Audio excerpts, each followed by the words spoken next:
హే friends, ఎలా ఉన్నారు? Welcome back to happy మహా వ్లాగ్స్. చాలా రోజులైందండి ఇలా చెప్పుకొని మీతో. ఈరోజు నేను కేక్ రెసిపీతో మళ్ళీ మీ ముందుకు వచ్చేసానండి. కానీ ఈసారి కూడా సరిగ్గా వస్తుందని నమ్మకం అయితే నాకు లేదు. బట్ దేవుడి వల్ల ఖచ్చితంగా బాగా వచ్చిందనమాట. మీరు కూడా ట్రై చేయండి ఒకసారి ఇంట్లో. ఫస్ట్ టైం అయితే రాకపోతే నెక్స్ట్ టైం అయినా ట్రై చేయండి. నేను ఇంకోసారి కూడా ఇంకా కొంచెం బాగా రావడానికి ట్రై చేస్తాను. ఎందుకంటే నా దగ్గర ఇంకా cocoa powder, baking soda, baking powder అన్నీ ఉన్నాయి.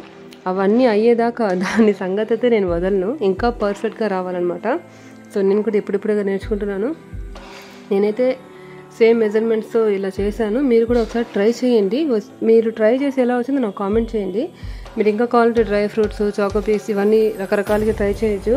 మా బాబుకి అయితే కేక్ మమ్మీ లాస్ట్ టైం కానీ ఈసారి చాలా బాగుంది, నెక్స్ట్ టైం అయితే ఇంకొంచెం చాక్లెట్ జ్యూసీగా వచ్చేలాగా ట్రై చేయి, దాంట్లో జెమ్స్, చాకో చిప్స్ లాంటివి ట్రై చేయి మమ్మీ అన్నాడు. సో చూద్దాం నెక్స్ట్ టైం ఎలా వస్తుందో. అయితే తిరుపతిలో ఈరోజు వర్షం పడుతుందేమో అనుకున్నానండి. వర్షం అయితే పడలేదు, క్లౌడ్స్ మాత్రం ఫుల్గా ఉన్నాయి. మీరున్న ఊర్లో కూడా ఇలాగే ఉంది క్లైమేట్? కింద కామెంట్ చేయండి. చాలామంది వీడియోస్ చూస్తున్నారు కానీ లైక్ చేయట్లేదండి. ప్లీజ్ లైక్ చేయొచ్చు కదా, షేర్ చేసి మీ ఫ్రెండ్స్కి కూడా సబ్స్క్రైబ్ చేసి సపోర్ట్ చేయొచ్చు కదా. ఎందుకు అందరూ చూస్తున్నారు కానీ లైక్ కూడా చేయట్లేదు? సరే, విషయానికి వచ్చేస్తున్నాను. మీరు కూడా ట్రై చేయండి, ఖచ్చితంగా నాకు కామెంట్ చేయండి. నెక్స్ట్ టైం నేను కూడా ఇంకొంచెం మంచి కేక్ రావడానికి ట్రై చేస్తాను అనమాట. అయితే మౌల్డ్స్ ఉంటాయి కదా, అవి మనం చూసుకొని తీసుకోవాలండి. మన దగ్గర ఉన్న కుక్కర్కి ఆ మౌల్డ్ సైజ్ సరిపోతుందా లేదా అని చూసుకొని తీసుకోవాలి. ఓకేనా?